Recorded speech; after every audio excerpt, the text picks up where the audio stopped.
منى مصطفى، طبيبة متخصصة في تنشئة الأطفال وازاي نفهم أطفالنا بشكل صح وازاي نتعامل معاهم بشكل أفضل، مش بس نحكم عليهم. ابني 2 أو 3 سنين ما بيتكلمش كويس، بيتلخبط في الكلام، ما بيكونش جمل، ما بيتكلمش خالص، بحسه أقل من اللي حواليه.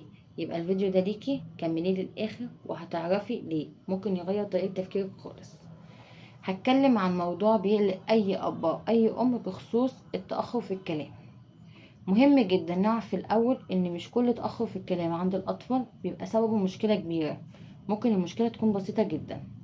طب إيه الأسباب اللي بتخلي الطفل ممكن يتأخر في الكلام؟ أول حاجة قلة التفاعل بين الطفل والأم، مفيش تفاعل بينهم خالص، ما بتحكيش قصص، ما بتغنيش معاه، طول اليوم هي وسع في الموبايل وسايباه، مفيش تفاعل بينهم خالص.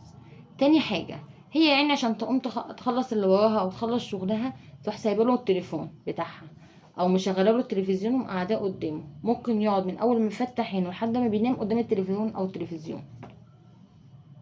ده بينقل عنده حركه الكلام خالص، ما بيتكلمش خالص بقى. ولو كلمتيه وانتي وهو باصص في التليفون او قاعد قدام التلفزيون هو ما بينطقش وما بيردش عليكي. مشاكل في السمع حتى لو لاسباب بسيطه جدا ممكن ما تكونيش واخده بالك منها وهو صغير. السبب الطبيعي بقى اختلاف طبيعي في النمو عند الاطفال، ما فيهاش اي مشكله، هو ممكن يتاخر شويه وهتلاقيه بيتكلم. امتى اقلق وامتى اقول لا لازم اروح لدكتور تخاطب يشوفه عشان انا كده قلقانه عليه؟ ما لا هو كده متاخر في الكلام.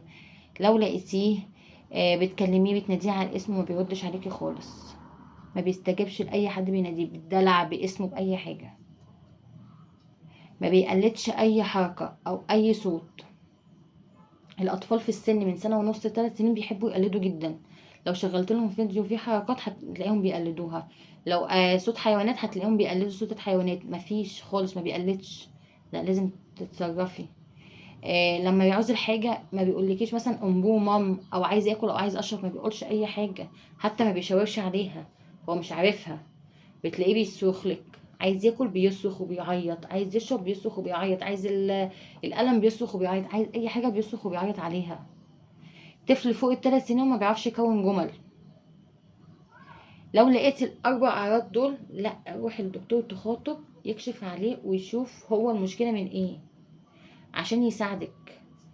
النصائح اللي اقولك عليها تعمليها في البيت: امنعي التليفون والتلفزيون على قد ما تقدري، قلليهم واحده واحده وبعد كده امنعيهم، يا ريت تبقى خالص. يلعبوا مع بعض العاب فيها تفاعل فيها رد، تعالى نعد مع بعض، تعالى نجري مع بعض، اي حاجه فيها تفاعل مع بعض انتي وهو. سمي كل حاجه حواليه، بتقطعي مثلا بتعملي السلطه ولو تعالى كده بص الخياريه لونها اخضر، الطماطم لونها احمر، تعالى نقطعها مع بعض. كلميه طول الوقت، احكي قصص اغاني، احكي له اي حاجه حتى لو ما فيش رد منه، يعني هو ما بيردش عليكي بس احكي له، هو بيخزن المعلومات دي على فكره وبيخزن الحصيله اللغويه عنده كويس قوي. وما تستعجليش عليه في الرد، هو مش هيرد عليكي في الاول، ما تستعجليش واصبري عليه واحده واحده.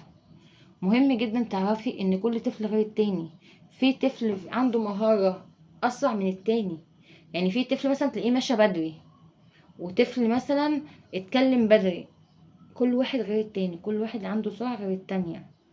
التدخل البدري لو هو محتاج دكتور تخاطب بيفرق في النتيجة. لو الفيديو ده افادك اكتبي لي في الكومنت واكتبي لي عمر طفلك قد ايه وايه اكتر حاجة كانت مقلقاكي من ناحيته.